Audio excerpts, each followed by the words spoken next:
to do it, or you can remain seating, whatever you choose to do. I pledge allegiance Allegiance to the flag of the United States of America and to the republic for which it stands, One nation, one nation, under God, under God, indivisible, indivisible, justice with for all. liberty and justice for and all. justice for all. Very good.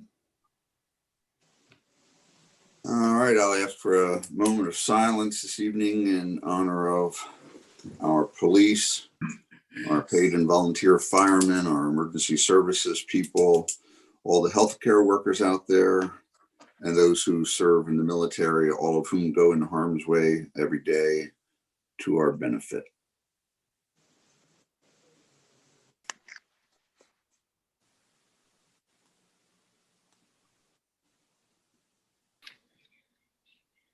Okay, thank you. First of all, I will say that East Goshen is a great place to live, work, and play. And that's because of all of you that are on this call tonight. When many of you found yourselves at some point saying, why doesn't somebody do something about that? And then you realized you were somebody and you volunteered. And so we all appreciate this, that the township doesn't function without the important work that you all do.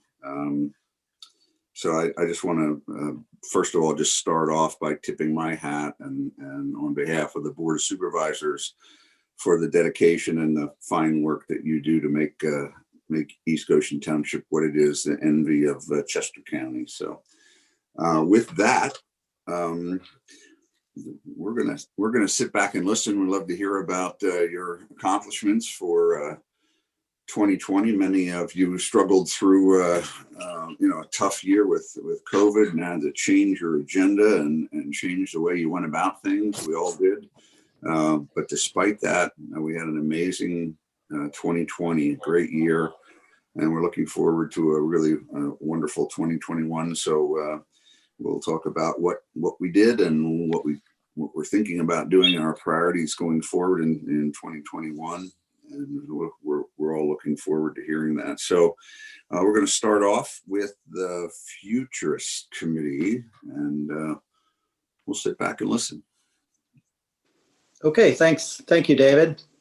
Good evening, everyone.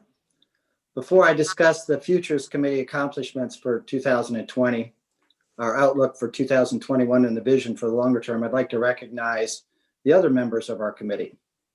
Rod Vaughn has been an integral part of the committee since its inception nearly 7 years ago and helped define the Futurist Charter.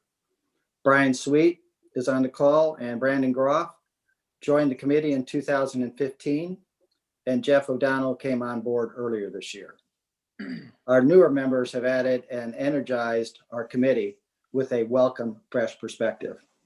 And I'd also be remiss, particularly this last year, in not thanking Susan, because she feels like the sixth member of our team. She's been at all our meetings. She takes wonderful minutes, and she's just been a real asset to our group. So we really thank you, Susan, for all your efforts. You won't smile either. As we continue to look to the future, our committee has spent the last several years researching and evaluating trends in forward thinking about communities with attributes similar to ours. We have found much research by experts regarding what communities need to do to prepare for the changes in technology, lifestyles, and demographics that we will likely experience over the next 10 to 20 years. One issue is clear, and the pandemic we are experiencing today further substantiates this issue. Technological change is moving so much faster than most people's ability to adapt to these changes. Lifestyles are undergoing changes as significant technologies take hold and provide us with ever-changing ways to work, communicate, shop, and travel. Who would have predicted just a year ago that we would be having this annual meeting now via Zoom, or that most of the people on this call would have been working from home very effectively a majority of the time this the past year. During the last several years, our committee has looked at a number of areas and gathered and analyzed much data on the township.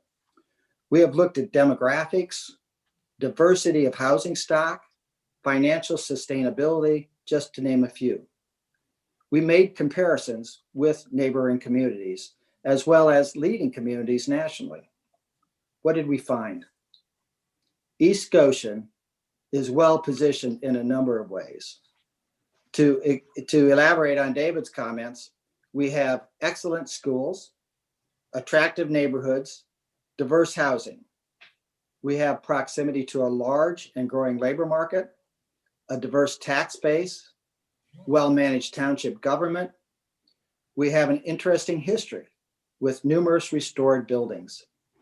We also have a new multi-use trail bisecting our community. A real benefit and a new asset for our community. We have nationally recognized parks and programs and much more. That may be the reason, all of these may be the reason why so many residents don't really see any need for any change. But we can build on what we have, and we can be even better. Our committee believes that what East Goshen lacks is a strong township identity and some of the amenities many other premier communities offer. We believe the Paoli Pike corridor between Boot Road and 352 offers the opportunity to provide these amenities and this identity. We feel long-term private development opportunities could significantly improve this area. The area already includes our attractive township building. This area has had some new construction over the last 30 years, but really very little activity since 2000. Redevelopment into shops, restaurants, or specialty businesses is most likely to happen in the area west of the township building. The area includes a vacant property, a single-family home between two commercial properties, and one or two other sites whose potential value is not being realized. With the Paoli Pike Trail complete now and added walkability to this area, we expect to see redevelopment interest here. Since these properties are privately owned, the Futurist focus is on having these properties redeveloped in a way that adds amenities to the township while maintaining the character of the township and its history. It is doubtful that redevelopment will require additional township resources, and it is likely that by improving these properties, the township will benefit from a higher tax revenue.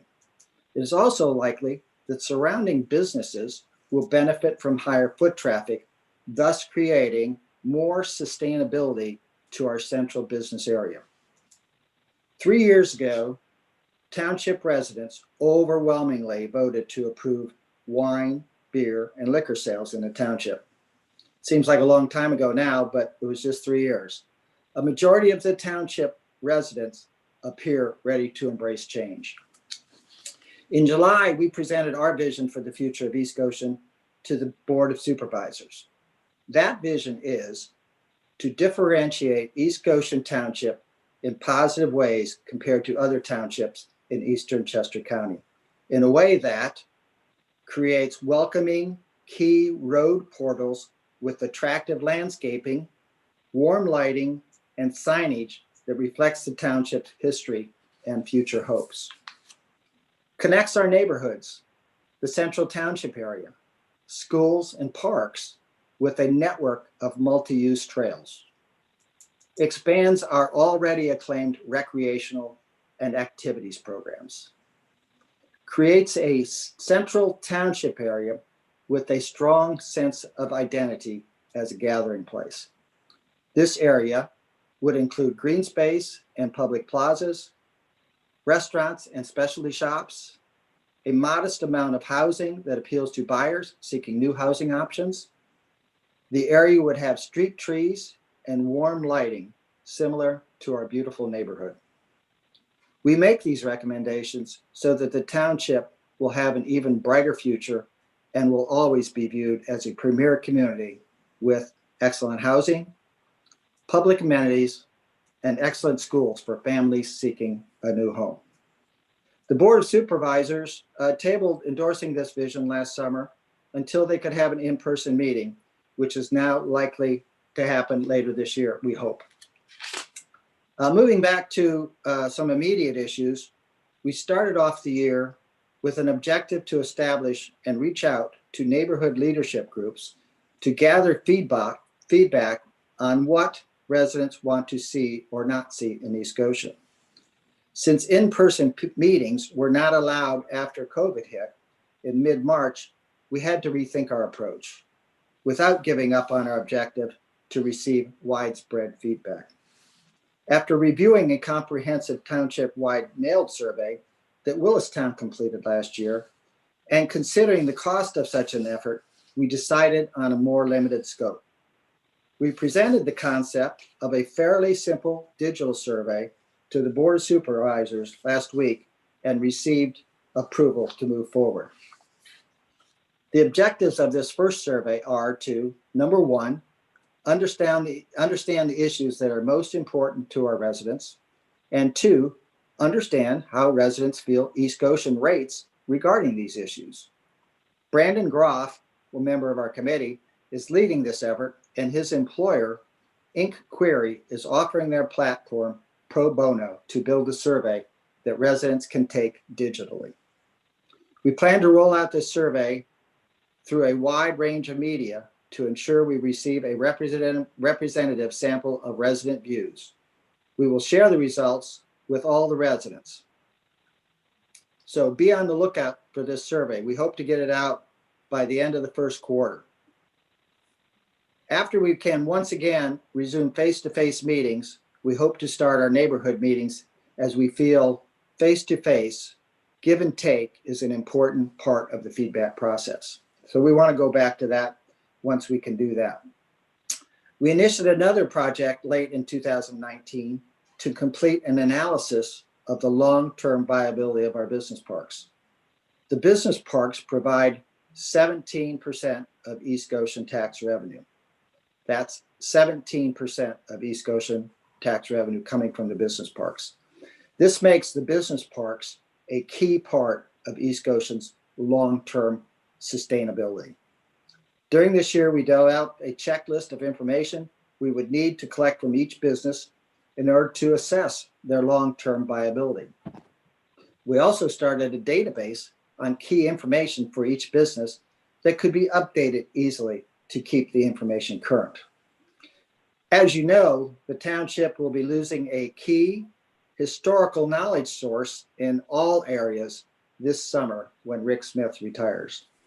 He is truly a wealth of knowledge in addition to exercising tremendous judgment performing his leadership duties. We feel his knowledge on the business parks and their history needs to be documented so we can benefit from that in the future. Parallel to our efforts, the planning group had been working on the future of business parks also, from a little different direction, but still working to look on the future. In the fall, they recommended we join forces with the Board of Supervisors' direct involvement to form a business parks task force. This would add more urgency to this critical effort. The business parks task force was kicked off earlier this year with Brian Sweet and Jeff O'Donnell representing the Futurist Committee. They are targeting to have recommendations for maintaining strong, viable business parks to the Board of Supervisors for consideration by the fourth quarter of this year. Thank you for the opportunity for me to share with you the Futurist results for 2020, as well as our outlook for 2021 and beyond. Thank you. Outstanding report, Tom. Thank you. Thanks, Tom. Good Great job, report. Tom. Appreciate that. I think we're just going to keep rolling. Next on the agenda is the Historical Committee. I might note that Tom finished 4 minutes early, which was Yes, terrific. thank you. You get an extra point. I am going to try to keep everybody on track this evening, so that'll be part of my job. Well, you're 4 minutes ahead already, thanks to Mike. David, I don't know if we have a representative from the historical committee on the call. I Yeah, I don't don't know. think you do. I don't think No, you I don't do. see anybody. Phone number ending in 633. Can you please state your name? I thought maybe they were it, but they're not saying anything, so. Okay. We'll, Would- Was I requested to state my name? Yes, please. This is Kelly Marcus. I'm a member of the Sustainability Advisory Committee. I'm just listening to the meeting tonight. Thanks, Thanks, Kelly. Kelly. all right. If there is not a representative from the Historical Commission, then we'll skip to the next, is the Municipal Authority. Kevin's here. I see Kevin down there. We have Phil and Kevin. I know those two are on, and Walt. Dana. How are you? Did my audio come through now? Yes, I can hear you. Okay, very Good. good. Okay, I'm Dana Pizzero, and I'm the chairman for the 2021 year as part of our rotating board here with Jack Yaris, Walter Wujik, Kevin Cummins, Phil Mayer. And then we have various other people that support this effort. Mark Miller from Public Works, Mike Lynch, when he's brief.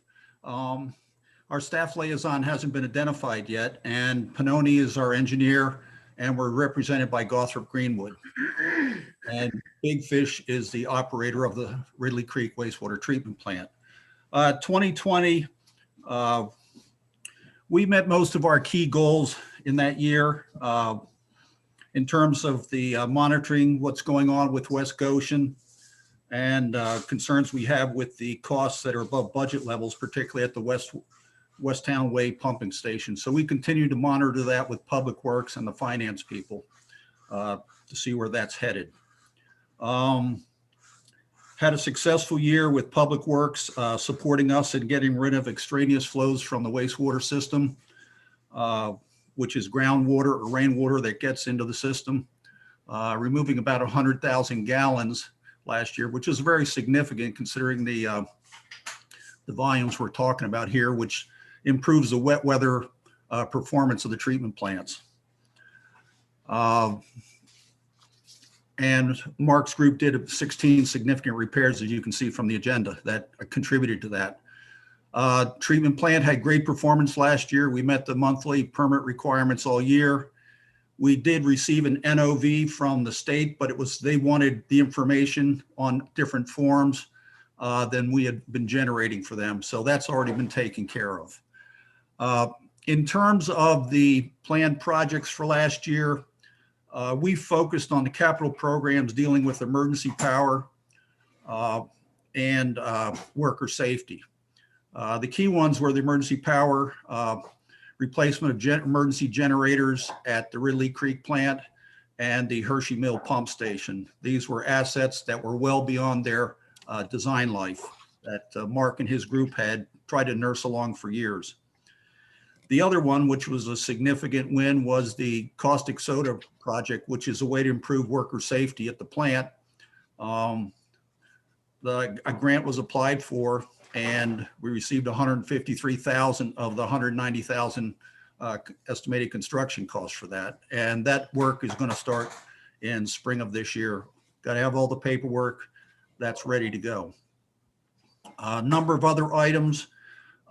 We basically deferred. They were planned, but not essential. And given all the other things, keeping our eye on the dollars here, we didn't proceed with those. And some of those have been carrying over from 2019, as you can see. So they're not critical, but they're planned things we'd like to do to improve the system operation. 2021 goals are similar in many ways. Again, we have to keep an eye on what's going on at West Goshen and monitor the monetary aspects there. And Mark and his group will continue doing the cleaning and televising of the overall sewer system. Our big focus, I think, next year is something that just came up, the Hershey Mill Estates trunk sewer replacement. It's probably going to be emergency work. A resident had reported problems with a backup in the system. Public Works and the engineer jumped on it, got out there. They're already investigating the system. They've televised portions of it to identify problems, and it looks like there's significant foundation issues in terms of the bedding for the pipes out there. So we're trying to talk with DEP, and we're going to talk about near-term design solutions with that one. There has been some discussion that Public Works may undertake a section of that work, but that's still open for discussion and depends on Public Works previous commitments for this year. As I noted, the caustic soda project is going to go ahead. Some of the other items, we'll see how they go. Mark is jumping down to the sewer system. Mark has already started construction of the Hibbard Lane flow meter there, so we can monitor flows in the system, which gives you an early heads up if there's structural issues or extraneous flows getting into the system. That's it in a nutshell, but I think the Hershey Mill Estates is going to be the one we all have to keep our eye on the ball on that one, because it's a significant section of the sewer going from Tanglewood down to Green Hill in the Hershey Mill Estates. Mike, I don't know if you want to add anything to that from.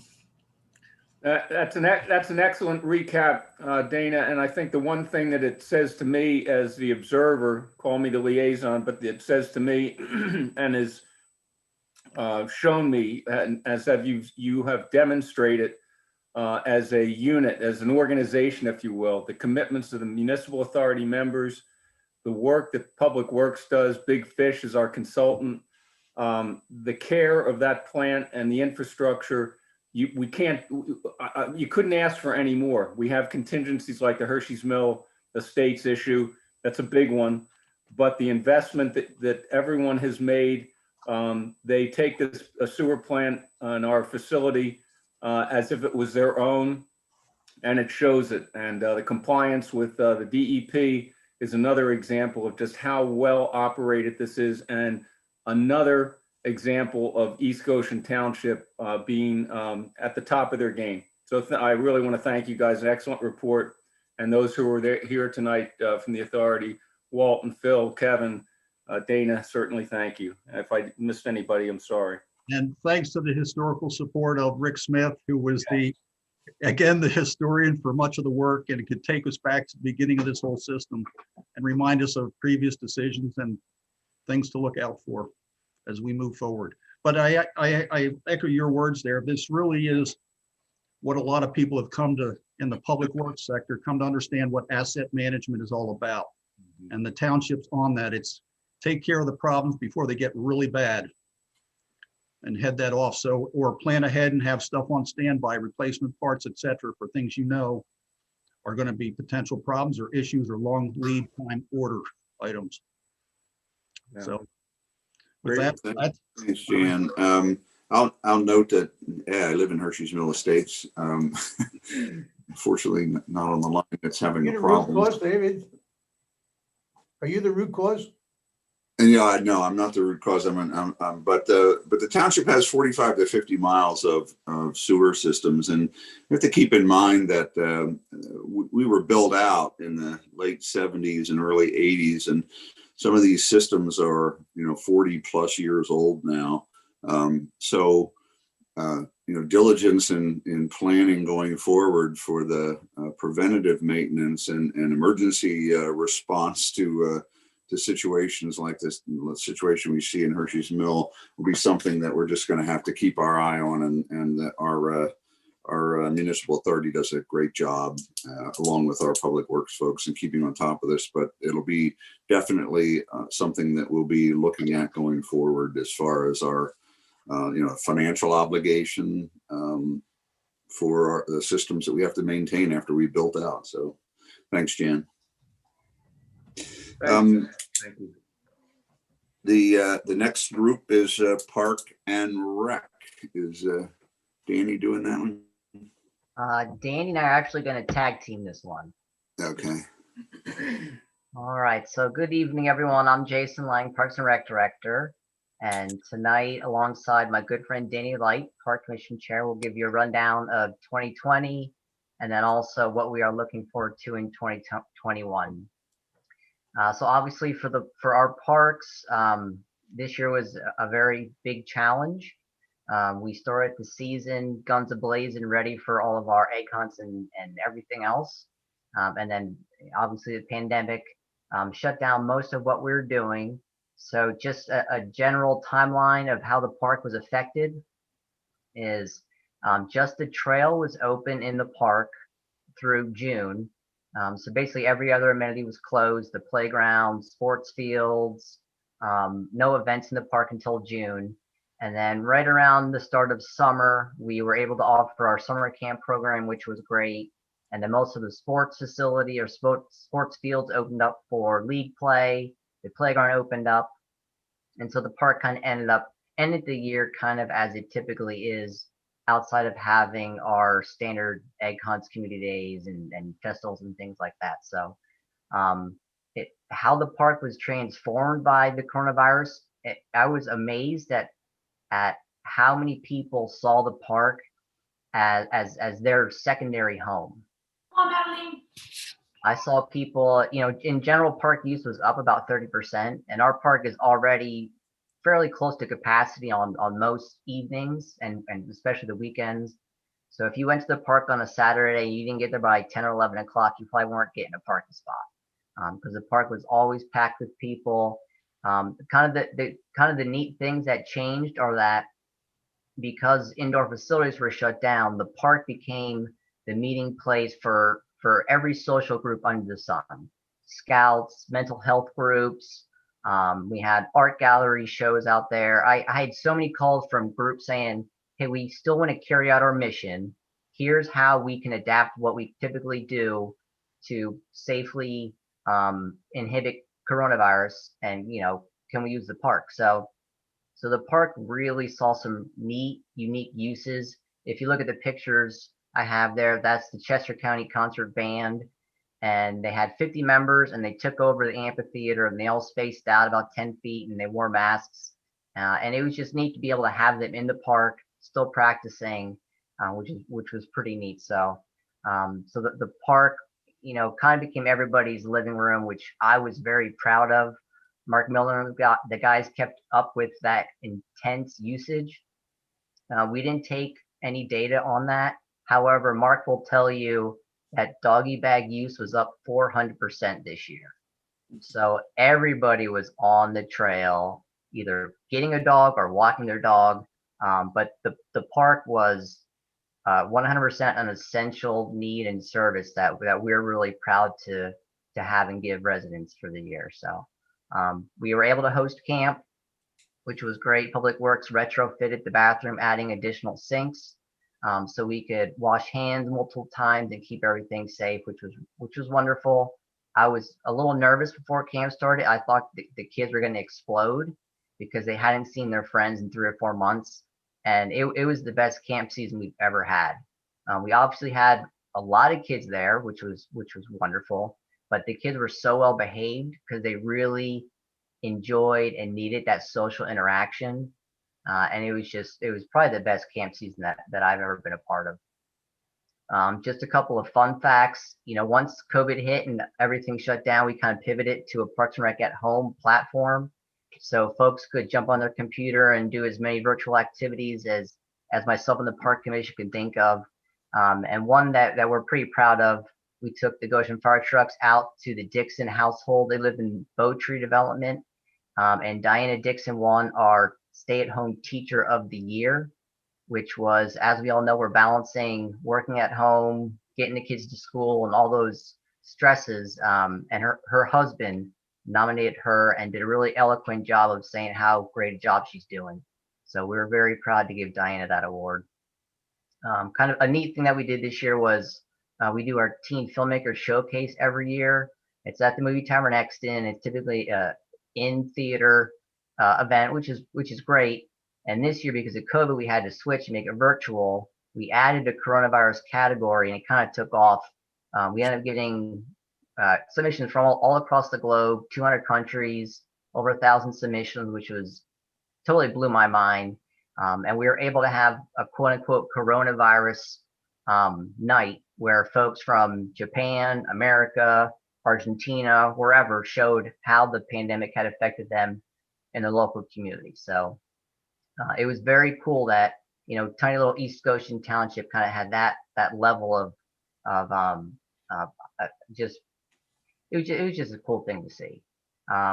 Arushi Jane, you see there, she's our volunteer of the year. She was a vital part of putting that together. And, you know, just kind of going down the list here. For the second straight year, we were gold medal finalist community, which is pretty awesome. A nice feather in our cap for the entire township. You know, we're one of 4 across the country in our population. And of course, I'd be remiss without saying that we got the Paley Pike Trail open.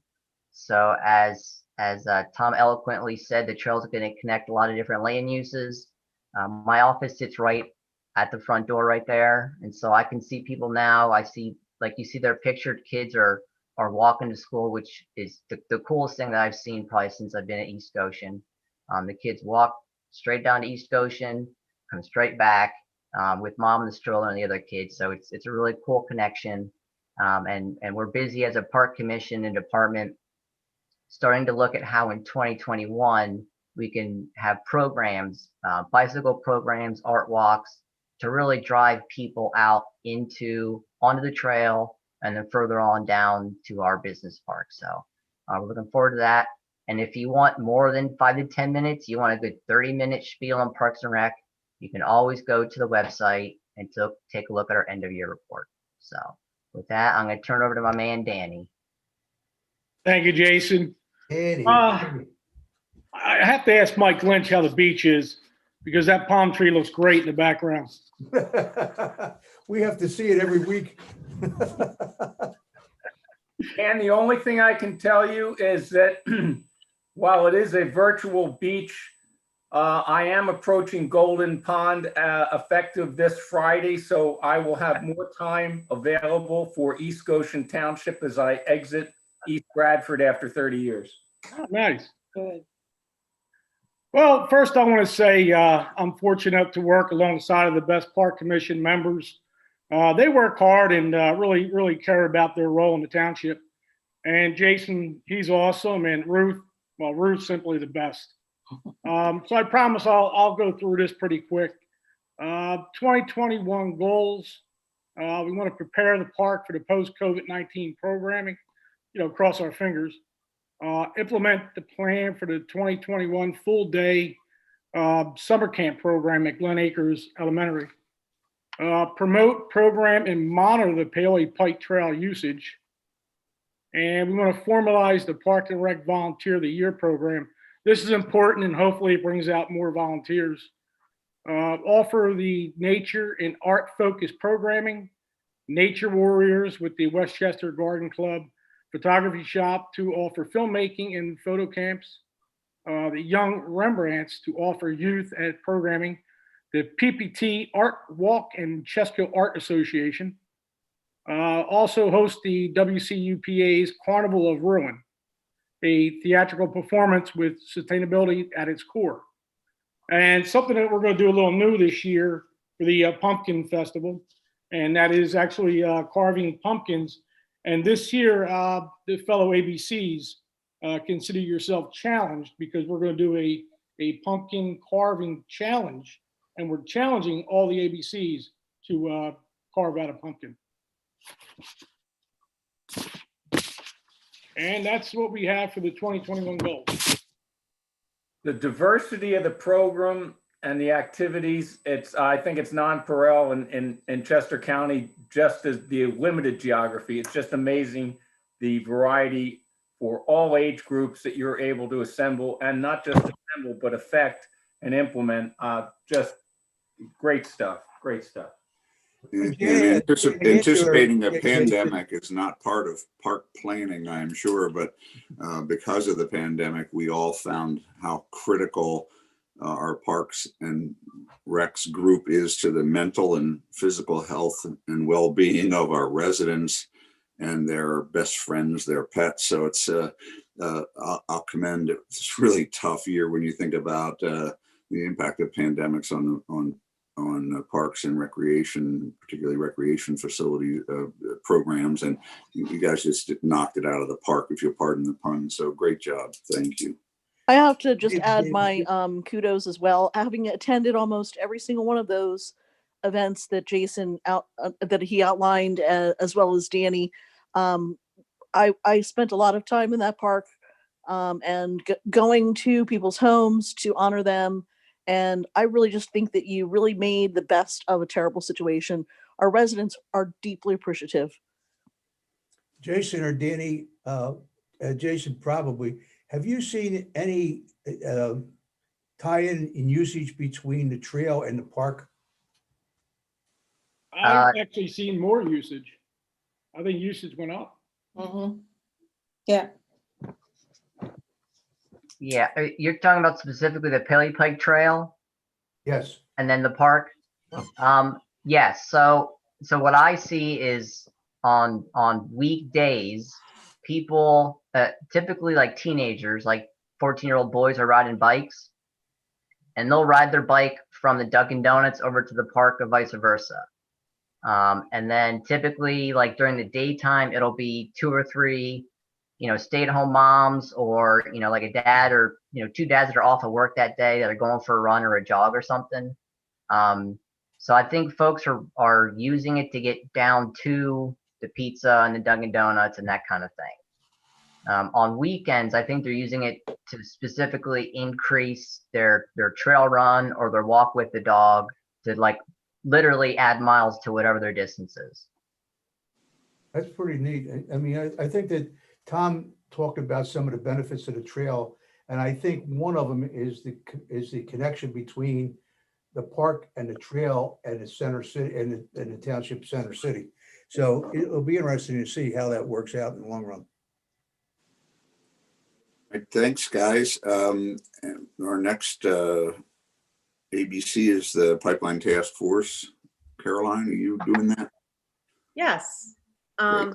Thanks, David. I am Caroline Hughes, and I chair the Pipeline Task Force. Before I go into our summary, I also just want to thank Jason and the Parks and Rec Committee. That park has been a refuge for me and my children growing, as they grew up, but never more than in the past year. So it was really a place where, we could all go and kind of get out of the house. And so thank you for that. The Pipeline Task Force has had a busy year, as we did in our first year as well.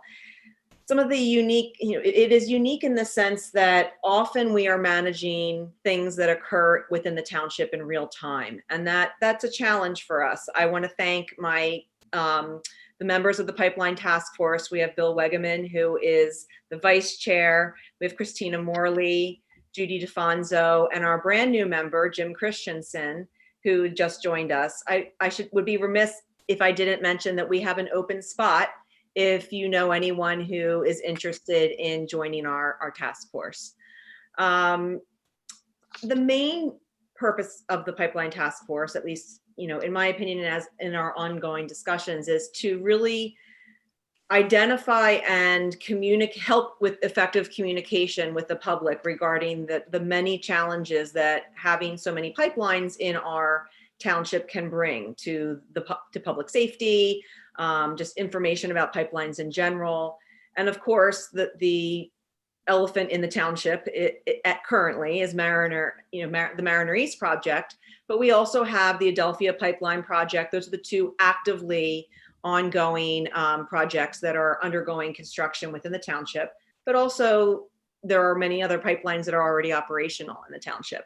So some of our 2020 achievements, it was to work on clear documented communication with the public when disseminating pipeline related information. And we're hoping to look for new ways to do that. And we are open to suggestions, and as always, and welcome anyone to, either email or attend with any suggestions that you have.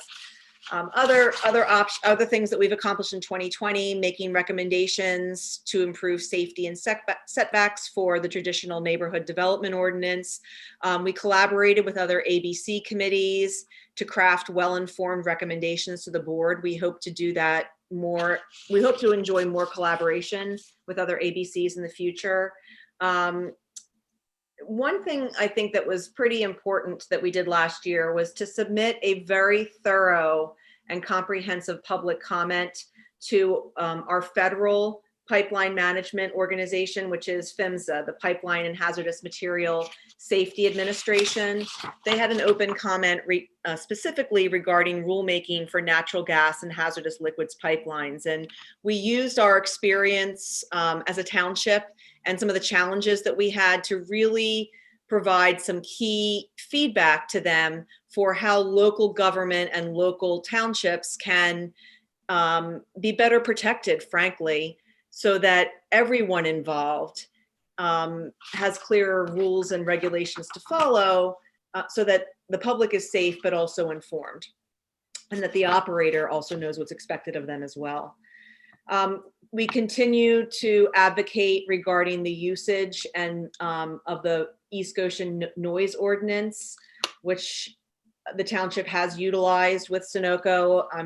I can't imagine that there's anyone on this meeting that hasn't heard the ongoing noise of construction, sometimes quite loud, especially depending on where you live. And it resulted in citations to Sunoco for repeated violations over and over and over. We continue to advise the board regarding the progression of the Adelphia pipeline approval, as we did last year, and discuss the significant impacts to East Goshen Township and really talked about what does this mean. Adelphia will be a little bit different in that there won't be as much physical construction. There's a little bit. So sometimes out of sight is out of mind, but that doesn't mean that there aren't considerations that the township and residents should know about as that project is likely to move forward. We have tried to coordinate discussions with other impacted parties and other townships. And in one case, we hosted a very, very helpful discussion with Senator Katie Muth and her chief of staff, Don Vimazal. Don Vimazal used to be Senator Andy Dinniman's, one of his staffers, and he almost exclusively dealt with Mariner East on a state level. So he brings his experience now to Senator Muth, and she is very, very, because of Marsh Creek, and that's her district, she's very in tune with and trying to coordinate better state communication regarding Mariner East. So we kind of bounced off ideas and talked about things that could be done on the state level as she's trying to get some pipeline bills passed for safety. We provided recommendations to the board regarding the subsidence that occurred at Bowtree. There was a whistleblower from Sunoco who was a geologist on site at Bowtree, had some concerns. He shared them. And so that was something that we had to discuss very quickly and in real time. Ultimately, it facilitated, the Pipeline Task Force helped to facilitate the hiring of an independent geologist who is going to look over the claims of the whistleblower and try to independently verify what's going on, what are the concerns at Bowtree specifically, because even if you don't live in Bowtree, those issues have an impact on the entire township. Frankly, the safety of the line, and not just Mariner East, or really the 3 pipelines that run there for Mariner East, but because that easement is so dense, many, all of those pipelines, if there's an accident, have the potential to be impacted, not to mention the water lines, the cable, et cetera, et cetera. So, this geologist will be providing as soon in the very soon future, some reports and really looking over what should we be concerned about as a township, what are the main issues, and also talk about what he feels, from a neutral standpoint, what the whistleblower was trying to say.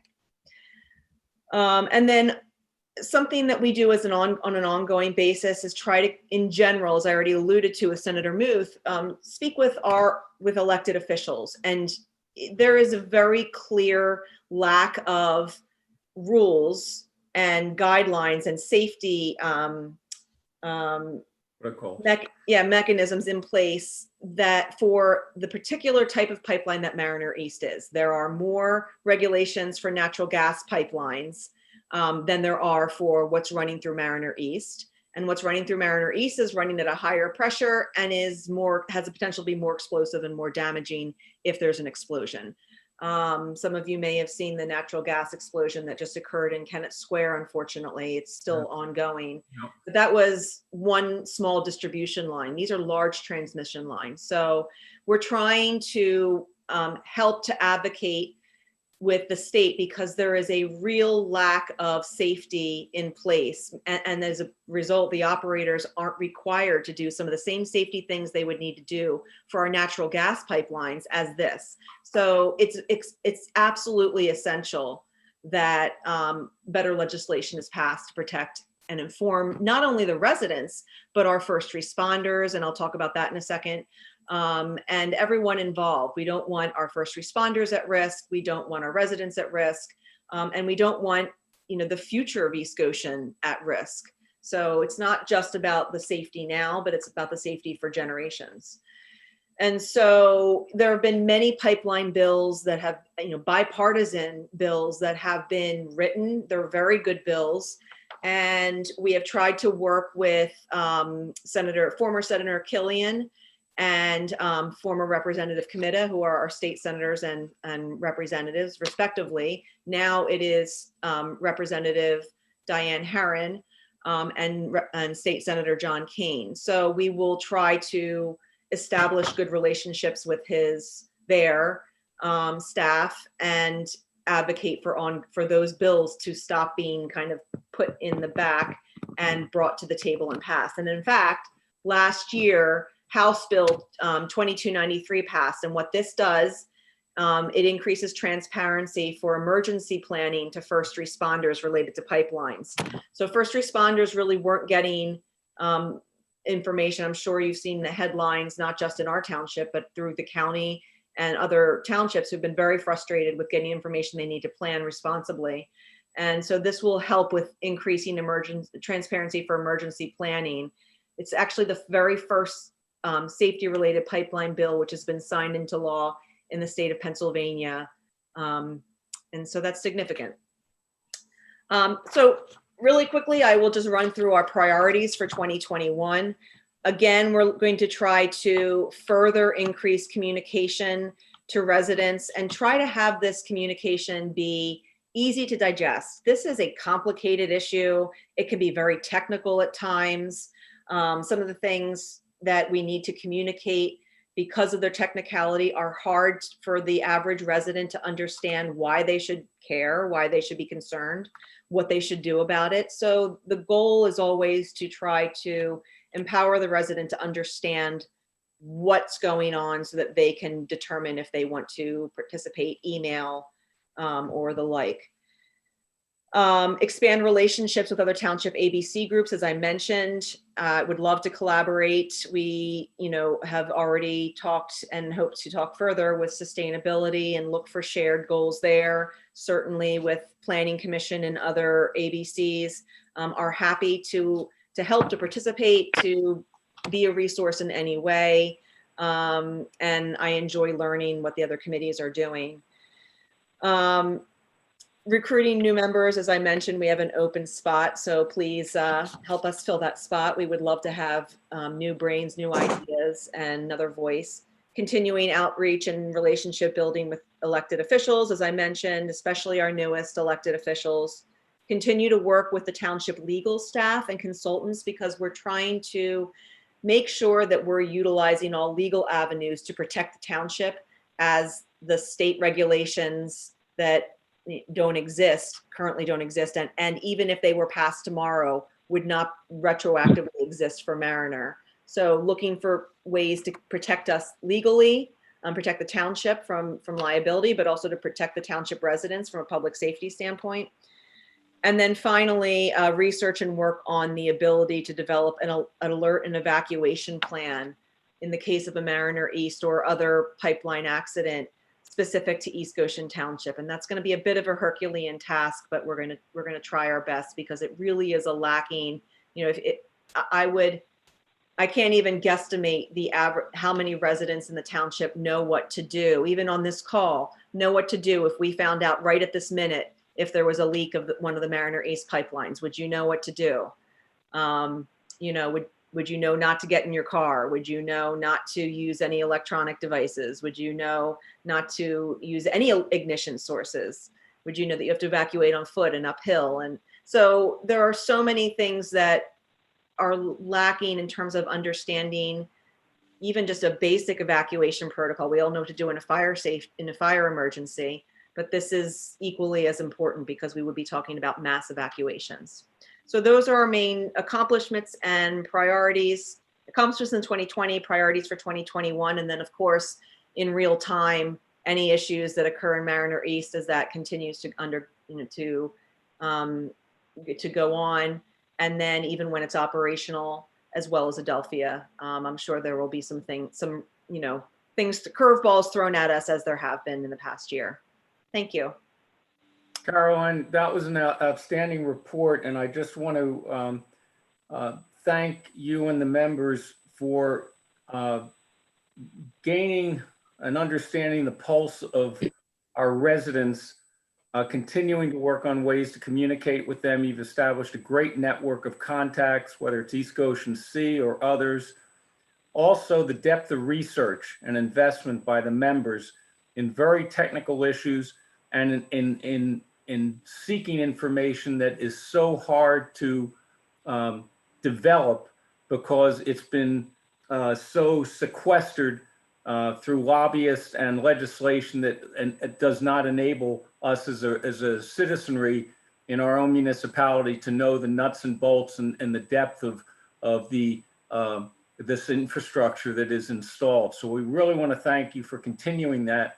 And you mentioned collaboration on a more superficial aspect of the Mariner 2, and that is the restoration effort that is now already underway, and whether there's a collaborative effort that would be of any value between or with the Conservancy Board and the Pipeline Task Forces. You may monitor some of those restoration efforts for seeing them through, that the things are stabilized, if there are erosion issues, working with the staff and the communication there, whether there's an opportunity or a value there, again, superficial relative to the infrastructure itself. But the greening up now of East Goshen, I think, is going to be important to many residents. I expect a lot of calls. So maybe there's a collaborative effort that we could have something substantive input on in trying to make sure that they restore things effectively.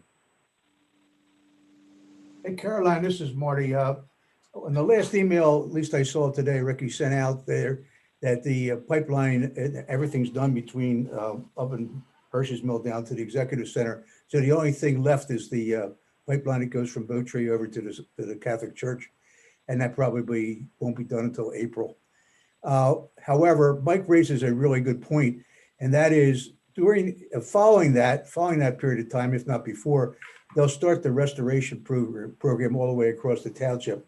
And it's going to be really important, or we think that there may be as many complaints from that as there are or there were with respect to except for yourself and the Pipeline Task Force, with respect to the pipeline. And we're probably going to be pretty busy people responding to them. And a lot of those are going to be where people have situations that they have previously determined what the rates were going to be for, or what the conditions were going to be for the restoration through the easements that they have. So we suspect that there's going to be a lot of efforts that's going to be necessary by some bodies, which would start obviously with the township. But have you thought about, as the Pipeline Task Force at all, thought about what your role may be in this with respect to the restoration period? Because obviously the people that have suffered the most are the ones that are going to get the thing put back in place the way it should be. So I'm just curious as to whether or not you have put that into your program for 2021. So I think that it's a great question, and it's absolutely a discussion that should be had. It's not something that we've discussed as a task force, and we probably should put it on a future agenda. I can tell you that I think that the expectation is that things will be restored similarly to the way that they were, and the township should really, unfortunately, be prepared for that expectation to really not be reality, because they can't plant things on, certainly anything with any depth on top of or even near the easement, frankly. Fences can't go back up to a certain extent. Some fencing is okay, but because in some places in the township, these pipelines are really not that deep. There will not be the same level of restoration and certainly privacy for homeowners who are so close to the line.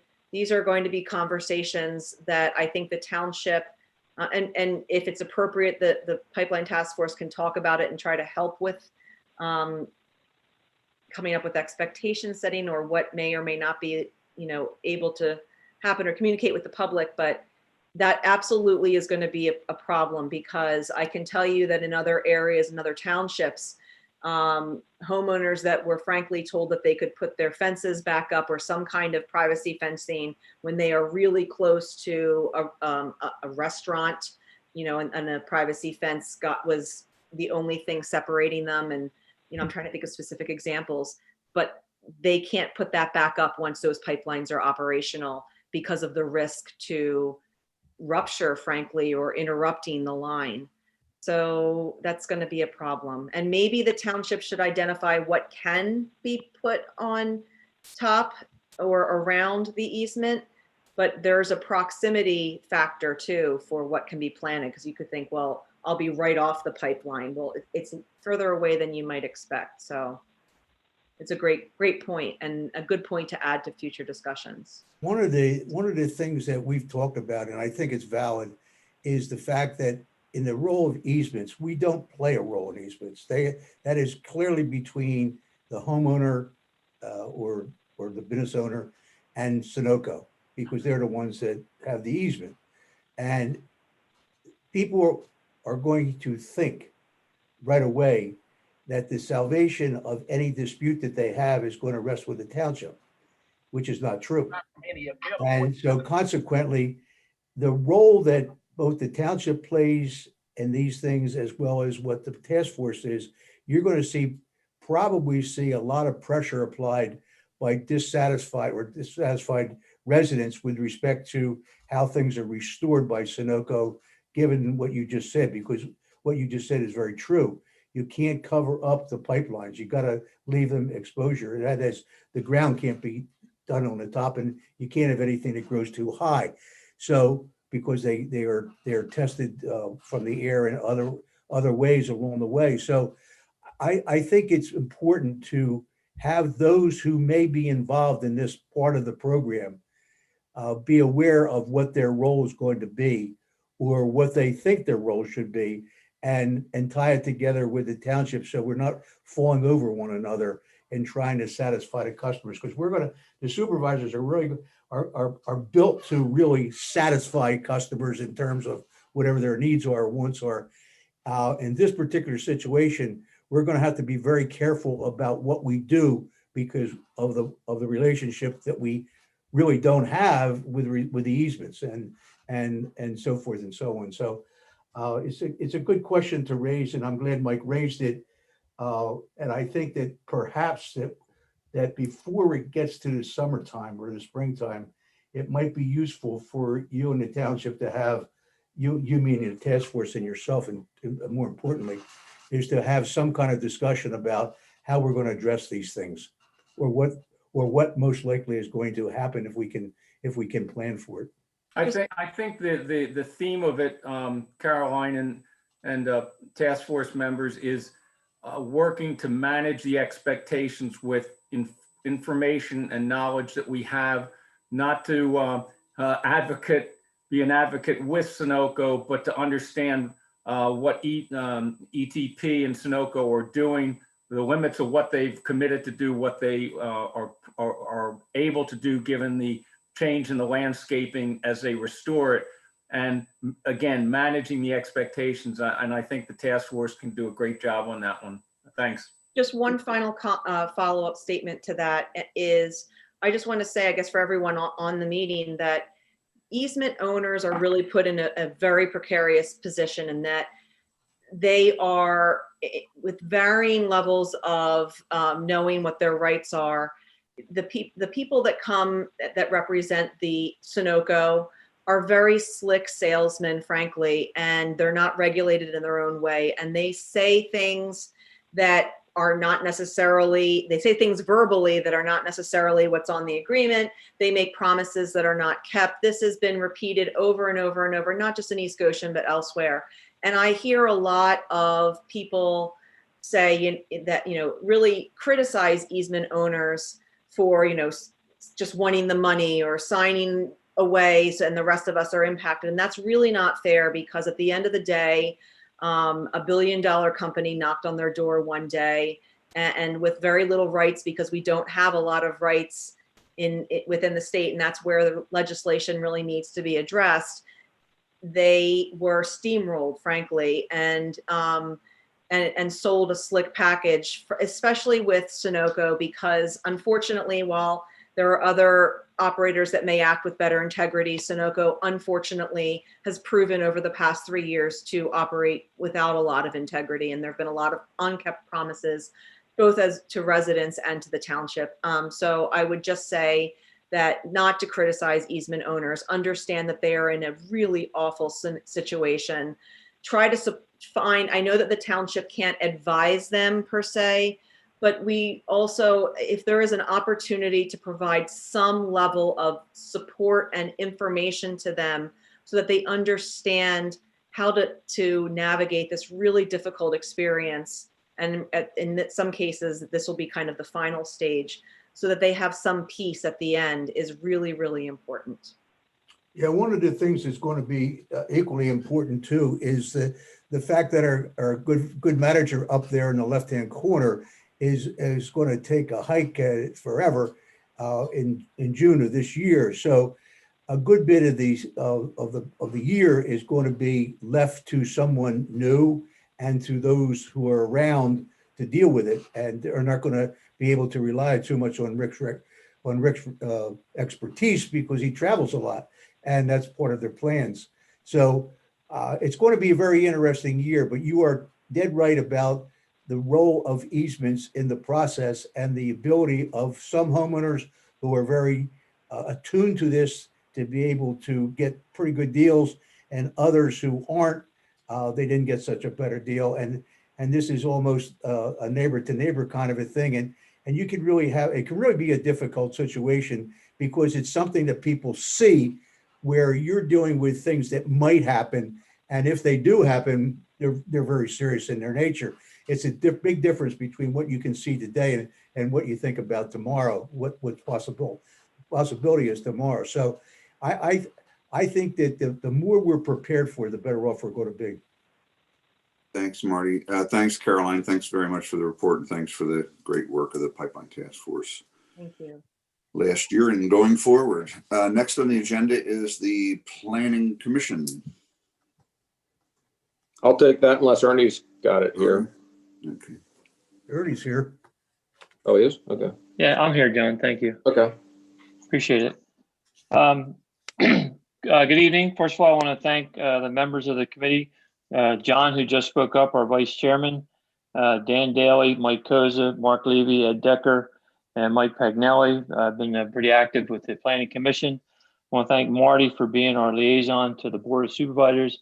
But I think the biggest thank goes to Mark Gordon and his staff, who has really done a successful job this particular year in helping us along with some of the things we had to get accomplished, and doing some additional fantastic work with some interns this summer, getting some of the maps ready and some of the stuff we used in looking at pipelines and a few other issues. Mark's staff really came forward this year, so I want to thank him and his staff for that. So a couple of the accomplishments we had for 2020 was we reviewed 2 variances, one on Norchester Road, one on Strasburg Road. They were submitted to the board and reviewed. We also reviewed the land development for Synthesis on Goshen Parkway, part of our business park. That also was forwarded. And we reviewed a solar ordinance amendment, some changes to that amendment, and that was done recently. We partnered with the Futurist Committee to recommend the business task force to review the future of East Goshen business parks. The task force was approved by the Board of Supervisors and a kickoff being started in January. I think this is going to be a significant effort by us to maintain our business parks, which are important part of the township and the tax base, and pretty important for a number of things in the township. I was glad to partner with Tom and the Futurist Committee. I think they've got a great start going there, and I look forward to a lot of good things coming from that effort. We did some work on the following comprehensive plan, the comprehensive plan implementation strategies. We did some work this year on that. One was to develop the town center and Paley Park corridor that TND that was sent to the Board of Supervisors for action. I think that's still pending so we can have a public meeting. We had two things on hold due to budget restraints, transferring the Westchester Pike corridor into a more functional and attractive artery, and also promoting the enhancement of the business opportunities along with Westchester Pike corridor. We have two things I'll mention down for 2021 that's still in progress. And we did review, the last thing is we did review the potential ordinance changes with the objective of improving pipeline safety and land use planning in the future, which I'll talk more to going forward. So on our plate for 2021, we've got a few things on our plate that are going to be significant. One is to continue to support the Board of Supervisors following the comprehensive plan implementing strategies.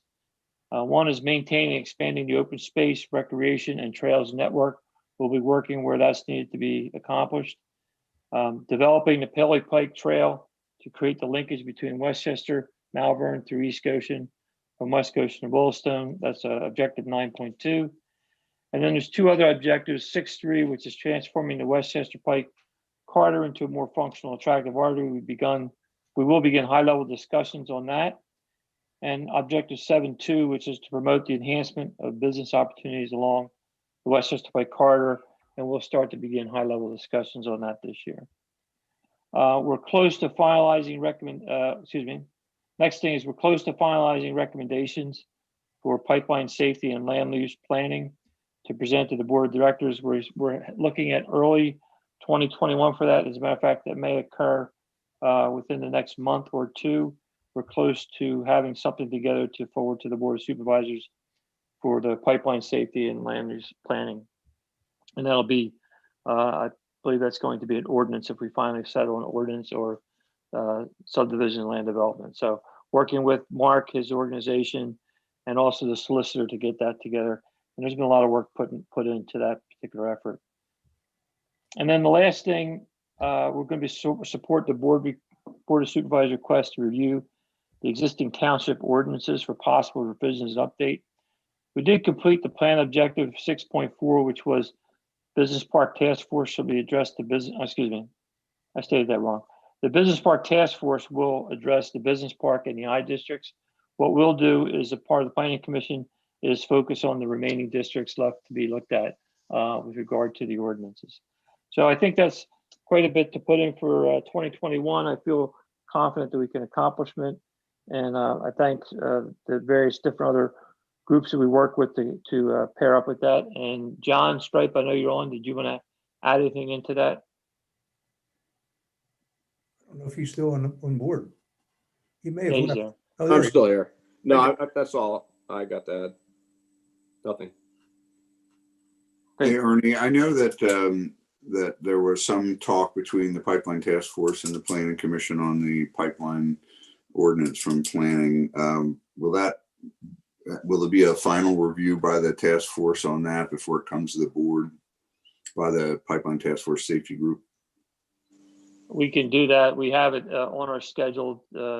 Once we approve it through the Planning Commission, they're welcome to look at it. Okay, thank you. Thank you, Ernie. Very Yeah, good job.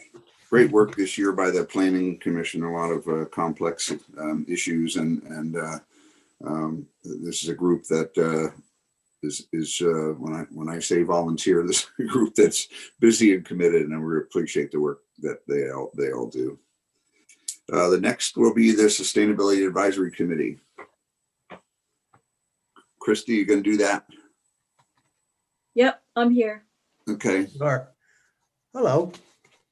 I've been here all along. I just wanted to see your beautiful faces rather than my own. So, good evening to board members and township officials. Good evening, fellow volunteers on all our great ABCs. And a special good evening to every resident taking the time tonight to hear about all the accomplishments that have been achieved during this challenging year on your behalf, especially to hear about what we all hope to accomplish to benefit you, your families, your businesses, and our visitors during the next 12 months. So whether you're hearing it live now or will be viewing it in the coming days and weeks. So on behalf of the Sustainability Advisory Committee, I want to begin by thanking the board for their foresight in creating this committee. David got us started and shepherded us through the first 2 years. And we're grateful to have Michelle as our new liaison. And I know we have at least 3 members of our committee. I saw your shining faces. So Kip Happ is here and Brian Hutchinson is here. Kelly Marcus is on the phone. And I'm not sure if Mary McCloskey and Mary Kruger are also on the call, but every one of our committee members has done an outstanding job in helping us develop a program that we had to adapt because of COVID requirements, but we're eager to go forward with Jason's help also as our intrepid note taker. So what does it mean to sustain the beauty of East Goshen Township? Well, what does it mean to wake up to a robin's song? What does it mean to gaze out of our door and see a gaggle of geese in a nearby pond? Or a mother deer huddle her fawns, learning to navigate our backyards and woodlands safely? What does it mean to want to do everything we can to make sure our children have a green future to look forward to? A future that includes the cleanest air and water we can provide. How can one committee, our Sustainability Advisory Committee, help sustain the integrity of our gardens, our playgrounds, our ponds and plantings? How can we advise and promote environmental protections for all of East Goshen? Here are a few of the projects we've initiated this past year to begin to answer those questions. We originally planned a series of live seminars to be held in our township building, and just before we were ready to launch the first one, our COVID restrictions kicked in. So we moved to a Zoom platform. We have now held 8 different seminars during the past year. Our topics have included information on home energy audits, advice on roofs, solar panels, and geothermal installations, specifics on garden composting, recycling of a broad range of items, recommendations for environmentally advantageous garden plantings of flowers, bushes, and trees, and advice on electric and hybrid vehicle purchases and car charging stations. These seminars all have included experts in their fields with a wealth of great advice to share. And all of these seminars are now available to view on the East Goshen Township's YouTube channel. Because we encountered technical difficulty for the last one on gardening advice, at present there is simply a video taken with Philip Watson in his garden last summer. The entire hour-long seminar will be refilmed later this year. And speaking of Philip, on our recommendation to the board, East Goshen now has a Gardener Laureate program. Philip Watson, known to many of you as a QVC host, but known nationally as a first-class horticulturalist with an A-list clientele, has accepted appointment as East Goshen's very first Gardener Laureate. Philip will be sharing gardening tips in our quarterly newsletter and will be offering seminars throughout the coming year, so stay tuned. As most of you know, East Goshen is one of 6 townships that belong to the Westchester Council of Governments. This council, nicknamed the COG, has appointed a Clean Energy Transition Advisory Committee. 2 of the members of our Sustainability Advisory Committee serve on this additional committee, which is tasked with helping our 6 townships find common solutions to moving away from a fossil fuel-based energy grid as quickly as possible. Our Sustainability Advisory Committee hosted the first virtual public meeting of this COG committee recently, and the YouTube video of that meeting with a great deal of information is also available for anyone to watch. More meetings are in the planning stage by this committee. And in addition, there is yet another clean energy committee that involves 28 neighboring townships. This committee is also working hard to share information and discover solutions together so that we can help ensure that southeastern Pennsylvania becomes a clean, green zone in every direction. And we are actively represented on that committee as well. Looking forward, our wish list for 2021 includes continuing to offer seminars on a monthly basis as much as possible. And we are proposing a pilot program to purchase a number of larger recycling bins with lids to be offered on a first come, first served basis for residents willing to help us as recycling ambassadors. Lids on recycling bins ensure that recycled paper and other items remain dry, meaning they won't be rejected at the recycling center. We can also recycle more types of plastic film with lidded bins. We are exploring options for a community garden if enough people are able to be vaccinated for this to be safe. Yet another project for the Parks Department, Jason. And also we would hope to be considered as a tree city. This is a national program and a number of nearby cities and townships have already received this designation. This is a project we would hope to collaborate on with Conservation and Parks committees and with input from our Gardner Laureate. Also, stay tuned for information through a seminar, the newsletter, and emails on alternatives to pesticide and fertilizer spraying. Actually, I would keep you here all night to describe all the projects we're discussing, so I'll just close by saying, no matter how long our wish list already is, we'd love to add to it with recommendations or suggestions from every one of you, and we'd be happy to make our list even longer. So what are your thoughts for a cleaner, greener East Goshen? We're eager to hear from you. Thanks. Thanks, Christy. It was a great report. You know, I tell you, as liaison for the last 2 years, I've learned more. You know, my wife and I have always been interested in being a greener and being good stewards of our earth and our township. And I've learned more in the last 2 years about how to participate in that through those seminars. And I hope that people take the time to go out and watch some great information. We also took a field trip to a landfill, which was pretty interesting. If you haven't been out to Lanchester, it's an amazing facility.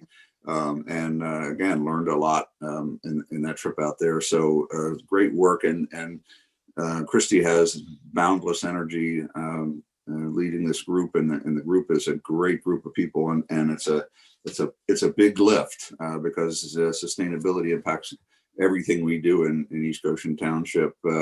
We started off actually by Jason applying through the Pennsylvania Municipal League for a program to see how sustainable we were to begin with.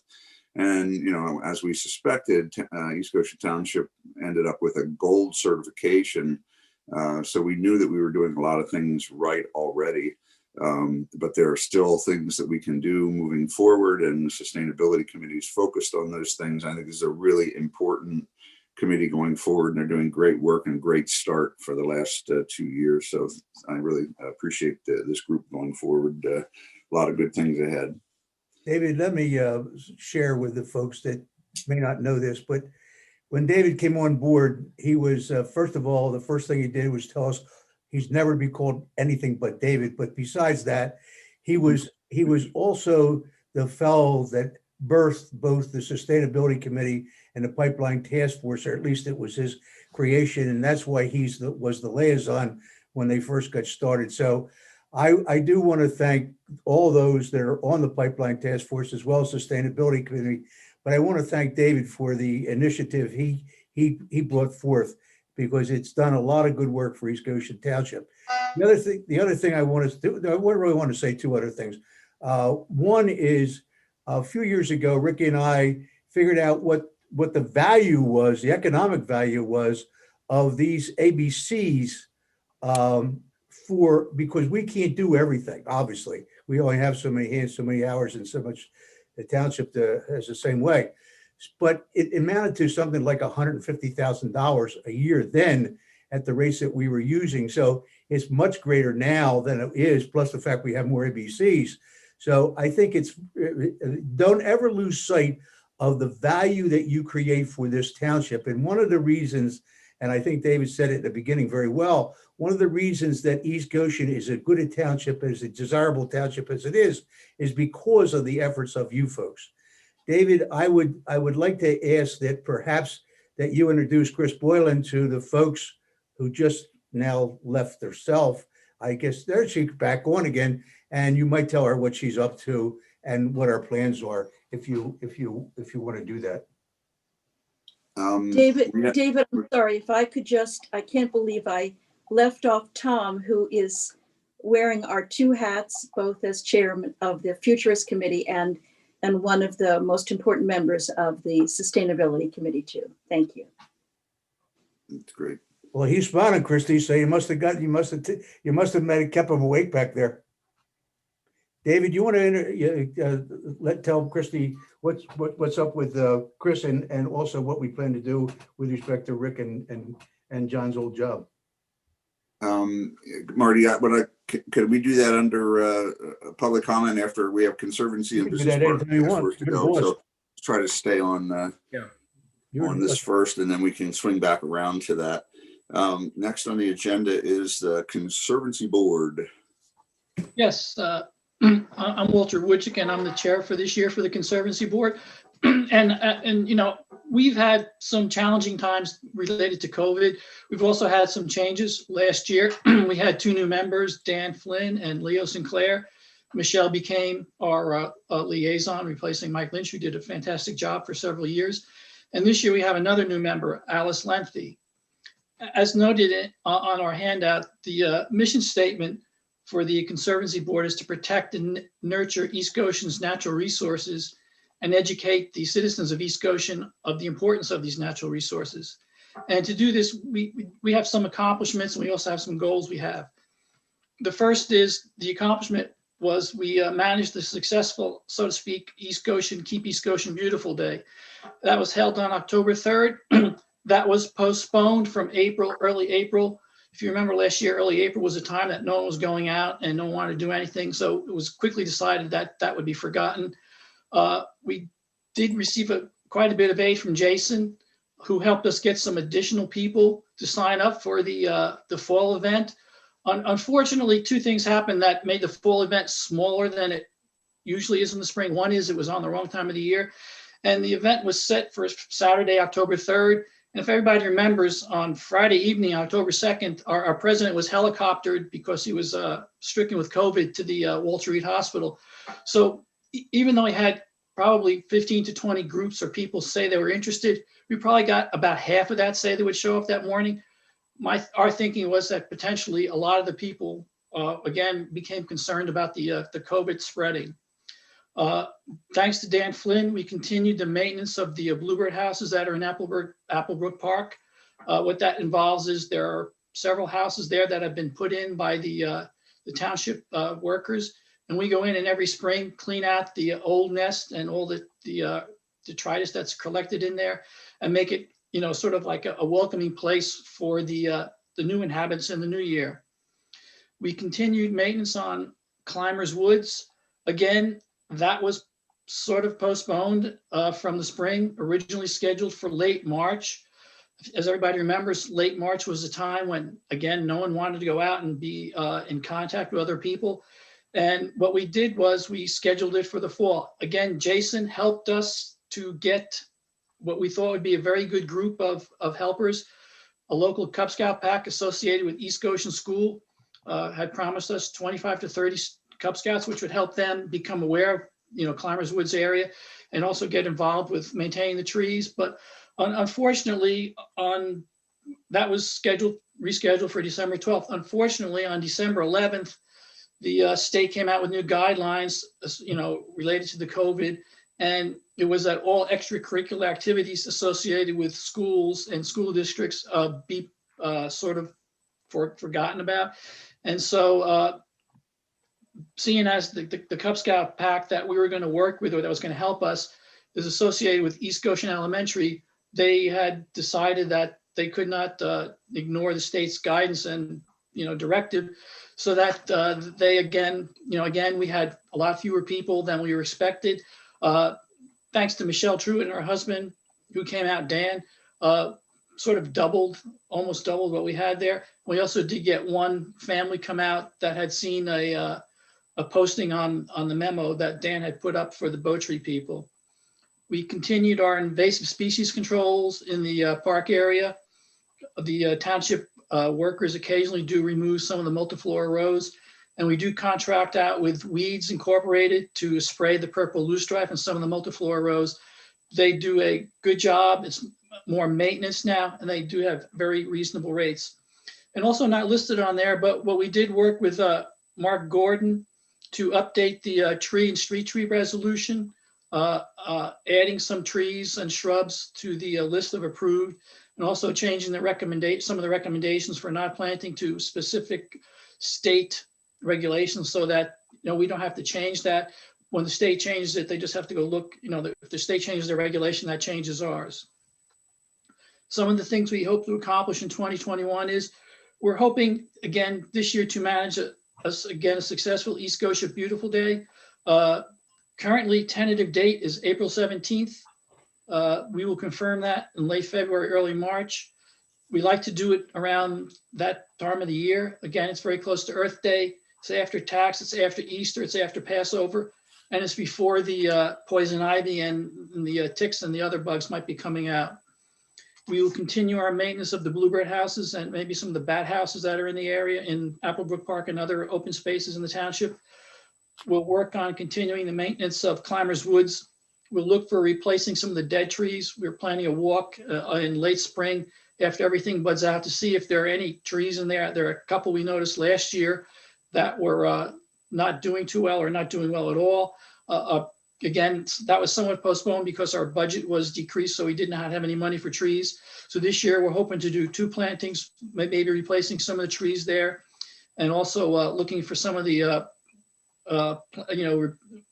in line with our 4th goal there is maintaining the riparian buffers, hopefully maybe planting some trees along the Ridley Creek area. Again, we'll work with our subcontractor, Weeds Inc., to control some of the invasive species that are in township open spaces. And we will continue working with the township on the pond restoration projects as needed. We did work in the past. Again, this year, owing to the changing financial situation, all pond restoration projects were sort of delayed for the year. So there was no input required on that.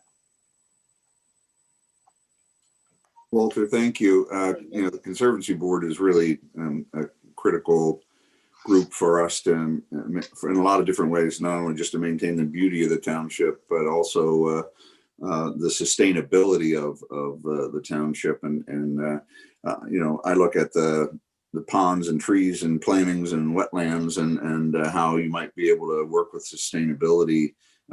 It turns out Philip Watson is an expert in wetland reclamation. That's what he's done nationally.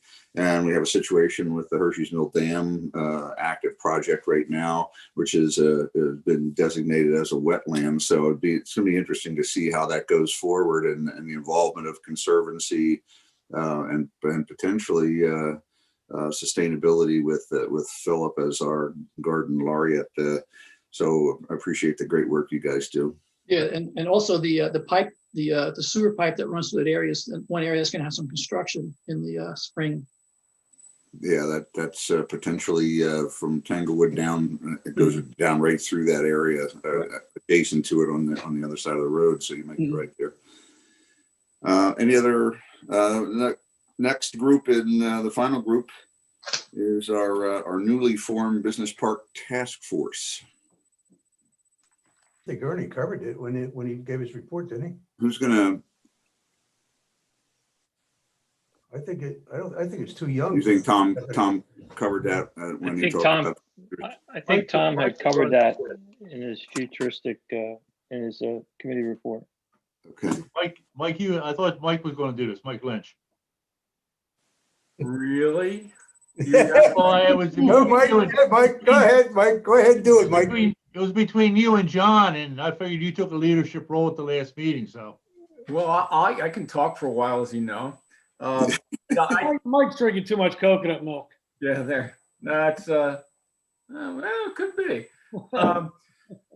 The business park task force does have an important role this next year, maybe a little bit longer, maybe a little bit less, to understand the condition of our parks, of our corporate parks, and our the proprietors that are there, what their thoughts are, if they're going to be able to share with us as to what the future is. What this past year has been looks to be going to be dramatically changing our bricks and mortar landscape, and that can potentially impact these parks. It may provide for a new generation, but we don't know what that's going to be. We're going to be interested to meet with the proprietors to see if they will be able to share with us what impacts the current year has had on them, what their future is as far as their plans for their residency there, and understanding not just the dynamics of the parks presently and trying to see where we're going forward, that we may be of assistance as a municipal government and a community, but also engaging with them and letting them know that we are interested in them, that they are an important part of our community, and that engagement is important, and that will help foment a positive conversation where we may learn things that will benefit both of our interests. And we're going to try and bring in resources from whether it's the Chester County Business and Development Council, Economic Development Council, the County Planning Commission. I think we've got some ideas. Again, we're in the early stage of trying to get our feet on the ground and how we're going to move forward with this type of an engagement. But I think it's an important part of our future thinking for the township. And I know we've got a good group. And by this time next year, when we meet again, I hope we have something important and vital and substantive to share with this engagement over the next 12 months or so. Okay. Thanks, Mike. We, at this point, want to open it up to public comment. Do we have, Susan, anybody with their hands up or want to make public comment at this point? No, David, I don't see anything, and we have no emails, so Okay. I think we're good. Okay, great. How about any questions, David, amongst our all our participants tonight, kind of cross ABCing, and if a member of one ABC has some thoughts to the other or any kind of exchanges while we're all together, if there's any kind of round table, interaction on anything that may be on anyone else's mind to say, gee, maybe for instance, I'll give you one that's on my mind. Walt, I wonder with the Conservancy board, whether or not there's a place in your agenda, or at least in a conversation with your fellow members, on the aspect of our stormwater basins throughout the township, and whether there are opportunities there to enhance the aesthetics of those stormwater basins with plantings that may be beneficial to and at the same aesthetically, and at the same time not compromising the functional design and the necessary design. And I'm particularly referring to those that are we often look at, and they are reminiscent in a dark way of a bomb crater in the early design stages. And there are opportunities perhaps to improve the landscape of those within the budget and the purview of the Conservancy Board. So it's just a thought I have with you, and I don't know whether it's beyond your boundary or interest, but I thought I would bring that up as an example of cross exchanges. We're all together tonight. Yeah, I mean, we have in the past looked at some of the basins and looked at retention versus detention basins. And that's somewhat out of something we did, is how the pond restoration started out. If you remember the whole Marydale situation when we did our little planting there several years ago, and then we planted 10 trees, and that got the neighbors sort of, might want to say, interested in their pond. And then it was pointed out that their pond was filling up and may not be a pond much any longer, and that got them even more interested. And so that led to the pond study that was done around 2 or 3 years ago, where we've laid out a priority. And they've done one, Marydale, and they started another one. Again, it was sort of delayed for the financial impacts of 2020 and COVID. But no, we've done it in the past, and we can do it in the future again, looking at if anyone has any ponds that where people are very much interested in plantings that can help out. Because again, this year we didn't do any planting or last year because there was no funding, but we have worked as far as some of the open areas, the growing greener grant area along Reservoir Road there, and we're going to work on that. We're hoping to enhance that a little bit there. But again, if anyone has any suggestions, we're open. Thanks, Will. It's a good suggestion, Mike. Anybody else have anything on their mind for some of the other ABCs? I had a question for the municipal authority. Was there more throughput with everyone working from home and going to school from home?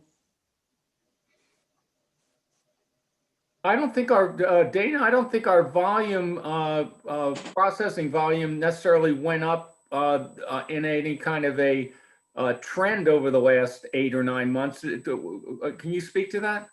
And we had some peak flows with all the rainfall we had. So, we shift the plant operation in that case to account for that, changing the timing and setting of some of the process cycles there. But, the other part too is the fact that we've removed I&I from the system through the public works efforts out there with the pipeline sewer work.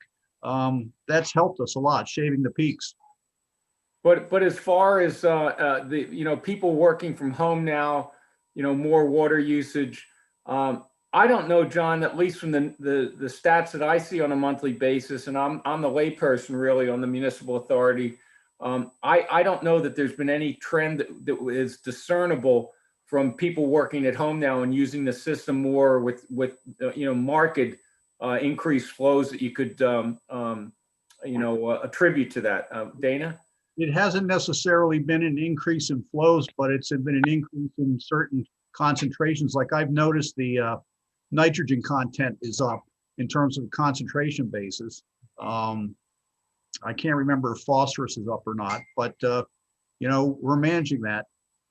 It's interesting during the past year, not directly in the purview of the municipal authority and our infrastructure and system, but within Hershey's Mill, which referred to as the Green Hill Sewer Association, that manages, operates, owns the on behalf of the residents of the villages of Hershey's Mill, the spray irrigation plant.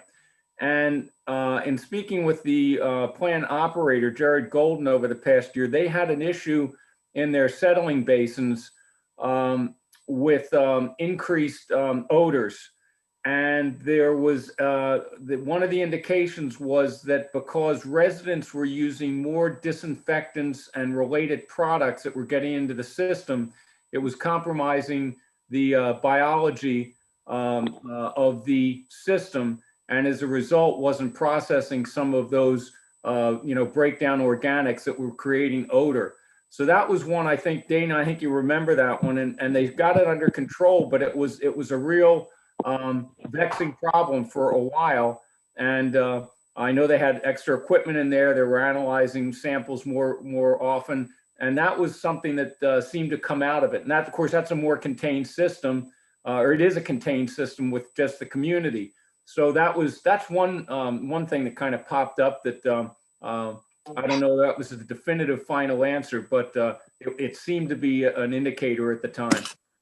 No, we haven't seen those types of impacts at the treatment plant, but we are in the process. I didn't put it on our list there, but we do want to re-examine the ordinance for industrial wastewater treatment there, so we aren't facing that in the future.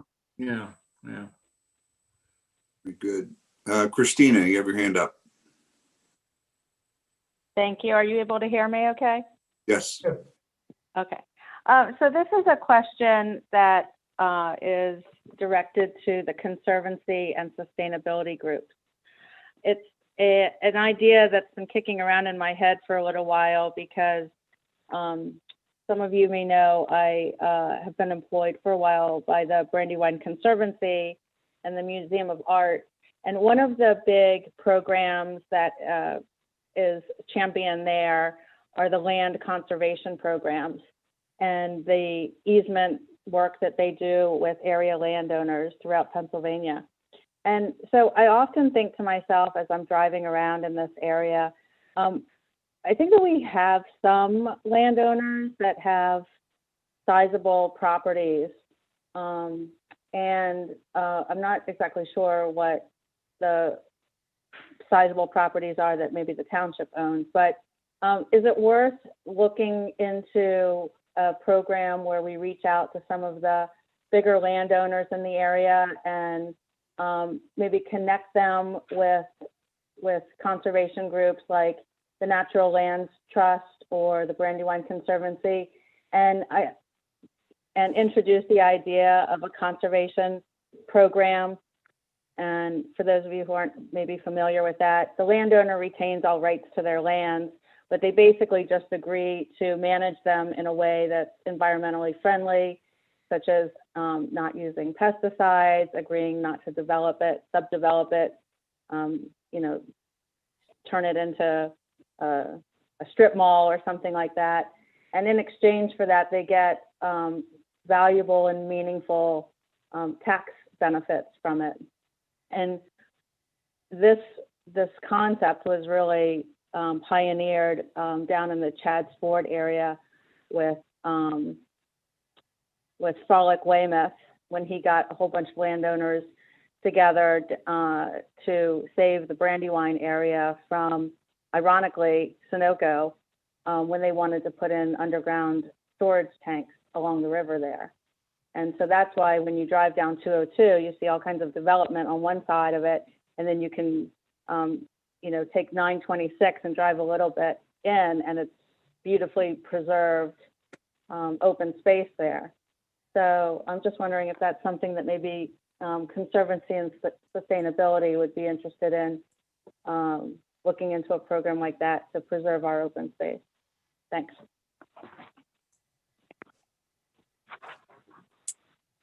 Somebody want to? I vaguely remember several years ago, didn't the township come up with a list of large properties and do something like that? I know, wasn't it with the Strawbridge property up there that was several hundred acres, 200 acres, and it's zoned for 10-acre lots, and they did put some conservancy in there. It's going back probably 5, 10, 15 years. I think there was a looking at one time of all the large developable properties left or large properties left in the township. A list was developed.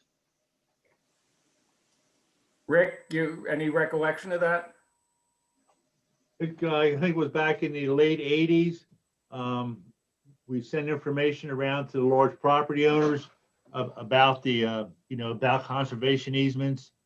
And I don't think anybody really took advantage of it. Regarding the Strawbridge property to Willistown, this is the property on Strasburg Road, just before Line Road going into Willistown, or just before Dutton Mill Road going into Willistown. Mm-hmm. They put together a coalition with the township, We own 11% of the open space down there. And they essentially chopped the property up into maybe a dozen large acre lots that are limited for future development. And there's one still vacant, but most of them have been sold. And I know that property has a conservation easement. The Thorncroft Riding Academy, the strip of ground that they own along North Line Road is restricted by the French Pickering Creek Trust. I think there's a couple other properties a little farther down on the left-hand side of Dutton Mill Road that are also restricted. So I don't know. I guess the possibility is out there, but again, it's up to the property owner if they want to, enter into that type of easement. Yeah. Possibly, Christina, a fresh outreach to any of those identifiable properties that may still be potentially open for development with what is remaining in the township. And I'm not trying to think exclusively in my backyard, but I'll give you an example of one. Off of Hershey's Mill Road, there is a property, I'll call it a little farmette.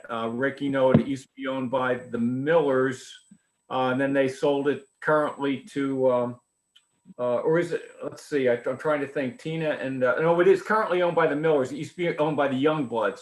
I think that parcel is about, 20 acres or so. They came in with a possible development plan a few years ago. The crossing of a stream was a clear detractor from the effective marketing and sale of it. It sits there. It's a very interesting property, a rolling Chester County landscape. Could an easement be placed on that? They get a piece of change, and it's maintained pretty much as a single family farmette, if you will, as opposed to possibly eventually putting 8 or 10 units there. Those are the kind of properties that might be looked at as an opportunity if there is the inertia, particularly by the elected officials, whether they want to pursue. You're kind of putting your money where your mouth is. If you really are interested in open space, it does cost money. You can't grant it all. You have to put some money up front if you want to gain an easement. So there's an example of one, and I don't know whether it's got an opportunity a marker on it at this point in time, but that's one that I know because it's in our immediate neighborhood, and I know, David, you know where that is as well. Right up the street, in fact, from the Hershey's Mill Dam project that we're doing. Yep. Yeah, David and Michael, I'll also add to that a little bit. This is Mark Gordon. So the Lewis property, as we know, was looked at for subdivision recently, and that was an option that we gave forward to that landowner at the time, and they researched it and found that it wasn't something that they're going to pursue. Thankfully, that property was sold to a single owner, and they are going to maintain the property as is with some current renovations. Also, in the 2015 Open Space Parks and Recreation Plan that the township went ahead and updated, we included sections in the plan that do talk about large properties that have potential for conservation easement. So that was explored in 2015 and made part of that township plan. So those are there. Staff, obviously, we're aware of those programs and involved in some of those Brandywine and Willistown Conservancy. So if folks do have those desires, we can help them with that. We could always send letters to the larger property owners and remind them of those options. So yeah, the most recent one, like Rick mentioned, is Thorncroft. That was probably the most recent within the last 4 or 5 years. They put that under conservation. Those easements, and as some of you may know, my role in work in East Bradford Township, where we've had actually an open space conservation program that has been so successful, it's actually been to a degree a detriment to our long-term finances because of all the units that have been taken out of the tax base. But it's been a very successful program And they're big conversation decisions with the property owners, because when they say an easement in perpetuity, they're looking ahead at their progeny and their estates, and they want to make the best decision possible. They may want to preserve the property that they've grown up with or that they've purchased and seen the changes, and trying to maintain that landscape because they ain't making any more of it. But it's a big conversation, and we've had some easements that we've been successful with and not successful with, where their conversations have gone on for 2, 3, 4 years. We just closed one in December for 170 acres. That was a direct acquisition. And that was $6.1 million. So it's big dollars. While East Goshen Township is pretty mature community, there aren't too many left. As Mark mentions, the Lewis property at the moment, that's a real success story. With what we had proposed there, and the property owners that have now taken it over have invested substantially in the property. It's a beautiful facelift, and hopefully they're going to invest in their own residency there for a long time to come. But their generation is going to pass too, and then what will happen? So that's a future thinking aspect as well that shouldn't be ignored with what opportunities we may have left. And again, what makes this community great, East Goshen, is us thinking ahead and trying to act upon it. So that's a good one right there. Thank you. David, I thought, I think Marty kind of gave a cue. Maybe as we wrap up here, maybe if I can just say a word or two of the state of transition we're in very briefly. Sure. Yeah, Marty, is that, you talked earlier about, is that what, did you want me to talk a little bit about transition? Go ahead and introduce Chris, and also talk about what plans we have ahead for the personnel. David, go ahead. Yeah, is Chris still on the call? Yeah, no, she's on. I'm here, she's over David. there. Hey, Chris. She's on the wall. Hi. Chris has been doing a yeoman's job. She's been elevated to senior staff accountant at East Goshen Township, as you know. John Altshaw left us this year to take a township manager job over Westtown, and Chris has stepped up with her staff and have done a great job. In fact, they're in the middle of an audit right now, so one of the busiest times that you can imagine. We have 2 open positions. We will be actively recruiting for a director of finance, and also, as was mentioned a couple times, Rick Smith will be retiring this year after 53 years with the township. And so we are beginning a process of doing a search for Rick's replacements, 2 critical staff positions for the township going forward. So just want to give everyone a heads up that we've hired a consultant to help us source candidates and take us through the process. That's an active, ongoing, very busy job for the board at this point in time, but we're actively engaged in that right now. So just wanted to give everyone a heads up and thank Chris for stepping up with her staff. And it's just, John did a great job of kind of cross-training the staff in the accountancy activities of the township, and it's all hands on deck, and they're doing a great job. So I want to thank them. Yep. Thanks, David. Anything else? By the way, senior staff accountant Chris Boylan is our interim director of finance. So when you address her, you give her all the countenance she deserves. Both hats. As long as she calls me David, not David. Yeah, or David. All right. This was a terrific session tonight, folks. I'm just so privileged to hear the reporting, where we're going. We have all sorts of engagements that, during the course of each year that sometimes drone on or get tedious. But when we hear these recaps, it's just wonderful. Again, a non-pareil compared to so many townships that I'm familiar with. I'm really proud to be part of your group. I found a quote that said, "While some people dream of worthy accomplishments, volunteers stay awake and do them." There you So go. with that, I will call for a Fantastic. motion to adjourn this meeting. So moved. Moved. Seconded. All right. All those in favor of the board, aye. Aye. Aye. Opposed, nay. Motion carries. Meeting's adjourned. Thanks, everybody, Thanks, for everybody. You're awesome. Thank you. working Great it. job.